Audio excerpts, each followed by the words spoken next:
Hello, Sussex squad and trolls. Welcome. This is day 3 highlights of our special podcast.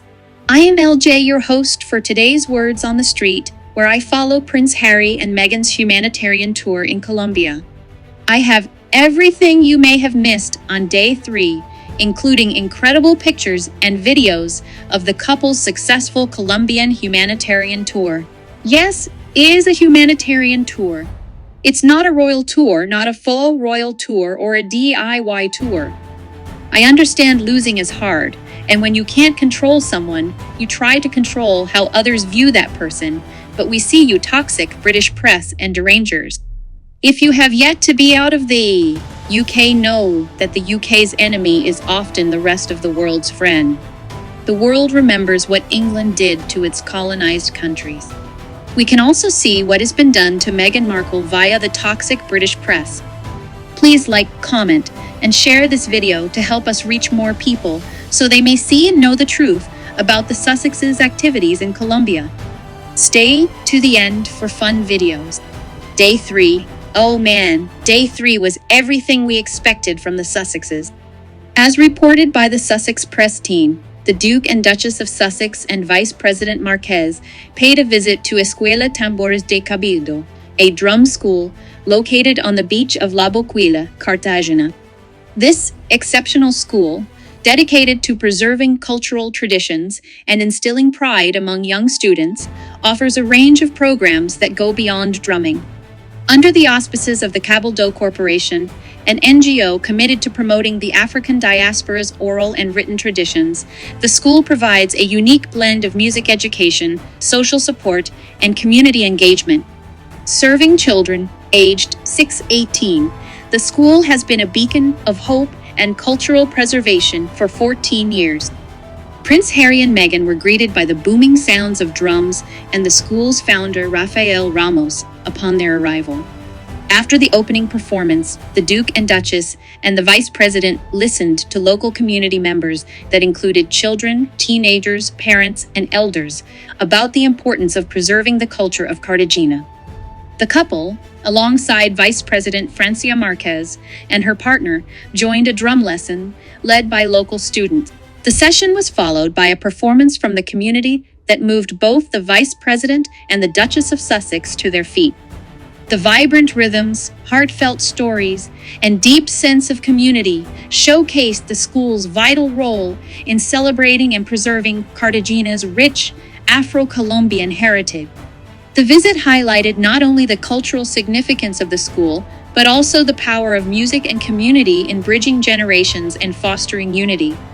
During their visit, Colombia's Vice President Francia talked about Meghan and Harry being public figures who use their voices and platforms to speak against injustice. She said, and I quote, "The Duke and Duchess came to Colombia. This is Colombia.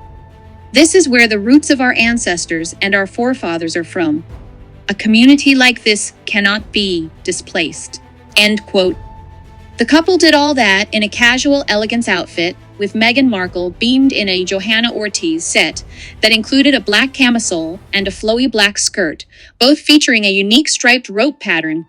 She finished off her look with her tan Aquazzura sandals and a few of her signature accessories, including Cartier's Juste un Clou collar necklace. As for the Duke of Sussex, Harry wore a blue Luca Filoni shirt paired with beige pants from Banana Republic and Swede John Vivarto's shoes. That's not all. In the afternoon following the visit to Escuela Tambores de Cabildo, we learned from the Sussex's press team that the Duke and Duchess of Sussex and Vice President Francia Marquez made a remarkable stop at San Basilio de Palenque, a historically significant village located outside Cartagena. This visit celebrated the rich legacy of a village with profound historical roots.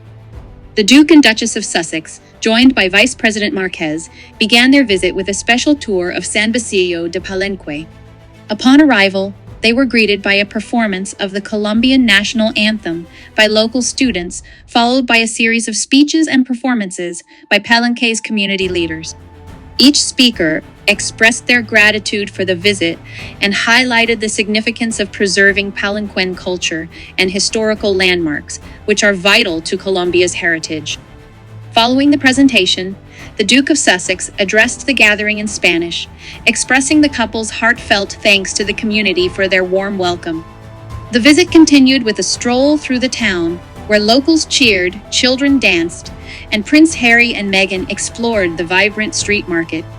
The couple's visit to San Basilio de Palenque not only celebrated its heritage, but also reaffirmed the power of community spirit and connection. With People magazine on the ground reporting, we learned that Meghan Markle on day 3 continued to set the bar high with her fashion. She swapped the summery Johanna Ortiz set that she wore earlier in the day for a sophisticated all-white look. She tucked a sleeveless white blouse from Argent into a white maxi skirt from Posse. For a show-stopping touch, she added a white, wide-brimmed sun hat with a black ribbon, selected from Colombia-based brand Hania Char. Finally, she completed the look with black sandals from Emma Parsons, a bag from Sesta, and an array of jewelry that included pearl drop earrings and her signature Cartier accessories.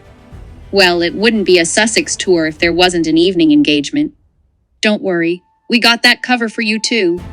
During the evening of day 3, the Duke and Duchess of Sussex attended the Afro Woman in Power Forum with 400 other female leaders from the Pacific region at the Theatre Municipal de Cali with the Vice President, Meghan Markle's friend, Francia Marquez. Meghan made a number of remarkable comments that are worth repeating here. One of the things Meghan said is that, and I quote, "If you're going to be grateful for your life, you've got to be grateful for all aspects of it, the parts that were opportunities of growth and may have felt really difficult, as well as the parts that feel inspiring, joyful, and full." End quote. That I find to be really telling of her character as a person. And, of course, the moment we have all been waiting for, Meghan Markle took during the conversation, removing her earpiece and speaking Spanish to the crowd. She thanked them for their hospitality and for showing her and Harry the country's beautiful culture and history. She then thanked and called the Vice President, Francia, her friend. She apologized for her Spanish not being well because it was a long time ago that she learned Spanish in Argentina. After her Spanish speech, Meghan jokingly mimed wiping sweat from her forehead to get through the Spanish-speaking moment. However, it wasn't her first time speaking Spanish in Colombia. She had several conversations with school children the day before. Well, why don't I show you? Hola. Muy buenas tardes. Me gustaría empezar en español.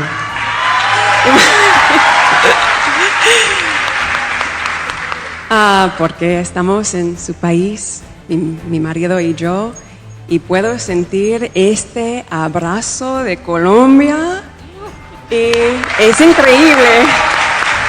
Entonces, gracias, muchas gracias, porque la cultura, la historia, todo estaba como un sueño, este viaje. Y perdona si mi español no está perfecto, porque yo aprendí hace 20 años en Argentina. Pero estoy tratando, porque acá puedo sentir esta comunidad. Y este es el sentimiento que es lo mejor del mundo ahora. Entonces, gracias, Vicepresidenta, mi amiga. Muchas gracias.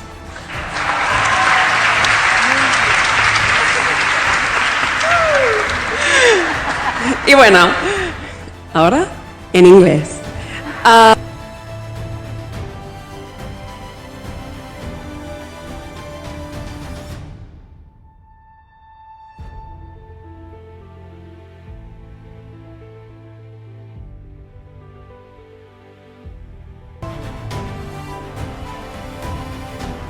On day 4, in a heartwarming and impactful visit, Meghan and Harry arrived at Unidad Recreativa El Valado in Cali to join J Venice in Cali, a youth organization in the city. Upon their arrival, the couple received a warm and enthusiastic welcome. Their visit opened with various salsa and hip-hop performances. Toward the end of the musical segment, the Duke and Duchess joined the student dancers on the floor.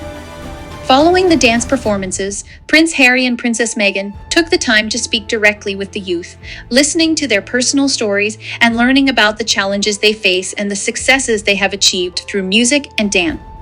Prince Harry addressed the group, telling the young attendees, "I hope you understand how much your actions impact the people and children in your communities. The path you've chosen will inspire and drive change for hundreds, even thousands of young people." The Duchess also praised the students for prioritizing art as a means to support their mental health, expressing how proud she was of their efforts. This visit serves as a reminder of the profound difference that dedicated organizations and compassionate individuals can make in enriching children's lives and promoting a more equitable and peaceful world, the Sussex's press team reported. The final act to conclude the Colombian humanitarian tour is a celebration like no other. Getting the information the source, I can report that for their final engagement in Colombia, the Sussex family made an appearance at the Petronio Music Festival in Cali, a vibrant celebration renowned for its dedication to Afro-Colombian music and dance. Held at the Unidad Deportiva Alberto Galindo Sports Complex, this annual festival is the world's largest tribute to Afro-Colombian heritage, attracting hundreds of thousands of visitors each year for a vibrant display of music, food, art, and fashion. Amidst the festival's lively and immersive atmosphere, the Duke and Duchess joined Vice President Francia Marquez and her partner to officially kick off the festivities. The couple expressed their gratitude to Colombia for its warm welcome and beauty, with the Duchess addressing the crowd in Spanish. As a token of appreciation, they were gifted a bottle of Viche, a local liquor from the Pacific region, and a wooden marimba, symbolizing their connection to Colombian music. Before leaving the stage, they took a moment to greet and hug the children's choir performing with them, further highlighting their appreciation for the festival's spirit and the Colombian community. The couple would like to extend their deepest gratitude to all event organizers, Vice President Francia Marquez, and the entire Colombian community for their incredible hospitality and an unforgettable trip. As reported by Chelsea Sanchez for Harper'sBazaar.com, the Duchess changed out of the all-white look she wore moments earlier to dance salsa with Prince Harry and into a fresh sundress. The spaghetti strap piece from Colombian designer Andrés Otalora featured a sophisticated drop-waist design and a ruffled skirt. Printed all over was an intricate leaf-like pattern in a lush green color. Harry also changed from a light blue shirt and beige pants into a cerulean button-down and navy trousers. Buenas noches, Colombia! Muchas gracias, señora vicepresidenta. Can you help me translate? Of course, claro que sí. Thank you for your warm welcome. Gracias por su cálida bienvenida.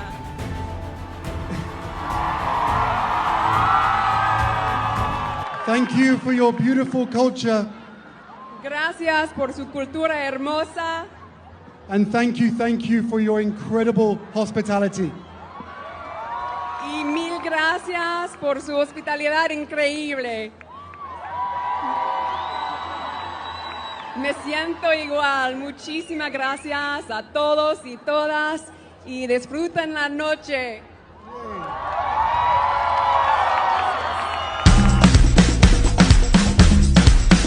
Los duques de Sussex, Harry y Meghan, llegaron a la heroica. Allí en la hermosa Cartagena visitaron la Corporación Cultural Cabildo, donde sostuvieron un encuentro con comunidades afrodescendientes del Caribe colombiano.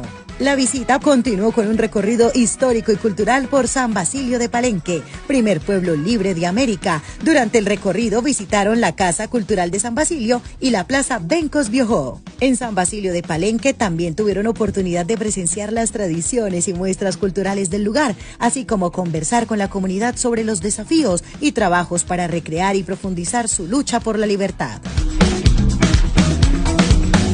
Con raíces africanas, así como su idioma, el palenquero. There's something so liberating about being able to be yourself and be comfortable in your skin and be surrounded in a space that is excited to see you exactly the way that you are. And so I think that is part of the chapter for me of joy that will hopefully continue to inspire and allow me to keep doing the work that we love to do, which is to just be of service and see other people live their lives through that same joyful spirit. The strong women that are around me, of course, my mother being one of them. I think life is full of surprises and can be quite complex. And we've talked about over the past few days, you finding your inspiration in this fighting spirit. And for me, we talked about the power of words as well. So much of how I approach things is through the lens of less about the fight, that's not interesting to me, and more about how do we show up in this space and wash things over with love and kindness and generosity. And we talked about this the other day, and of course that is part of that same spirit that you have in you. You see something wrong, you go to fix it. Maybe that's just a very female thing, whether it's a fan or something else. That's what we do, right? As women, we're multitaskers and we are fixers. And so when I try to look at the conditions in which will make women most comfortable in the space, that's multifaceted. And that includes finding ways to create political space where women's voices can be heard, in obviously business where women can have a seat at the table and be in positions of leadership, having examples as you do with your vice president. We all know how much representation matters. We all know that if you see someone who looks like you, who talks like you, who comes from a community like yours, that you can believe it's possible to also be in a similar position of power. So you're not underestimating yourself. You're not underestimating your worth. You're not underestimating your future. Instead, you're leaning into the possibility of every single thing that can happen because you have conditions surrounding you and examples in front of you that indicate that you, too, can help to change the world. And I think in the small ways that women are doing that each day, and in the larger ways that we're doing that as a community, those are the elements that continue to inspire me to use my voice, because I also recognize how small it feels when you don't. It doesn't feel great to, as we've talked about, suffer in silence, or even just sit in silence, if in those moments you want to be heard, or if you have something to say. So I think part of the role modeling that I certainly try to do as a mother is to encourage our daughter, who at 3, she has found her voice. And we're so proud of that, because that is how we, as I was saying, create the conditions in which there's a ripple effect of young girls and young women knowing that if someone else is encouraging them to use their voice and be heard, that's what they're going to do, and they're going to create a very different environment than so many of us grew up in, where our voices were meant to be smaller. And now in raising them, we're changing the conditions in the environment where everyone has space to be the best version of themselves.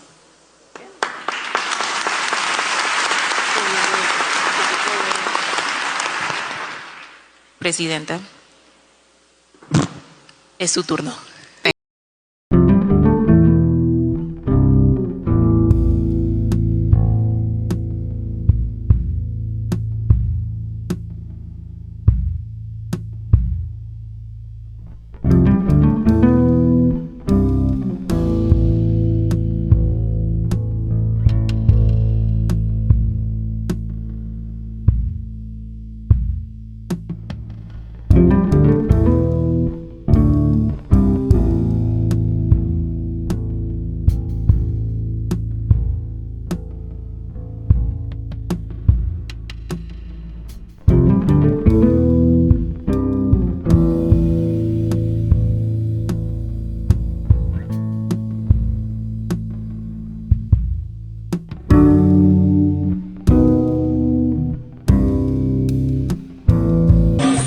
La duquesa Meghan no aguantó el calor de Cali.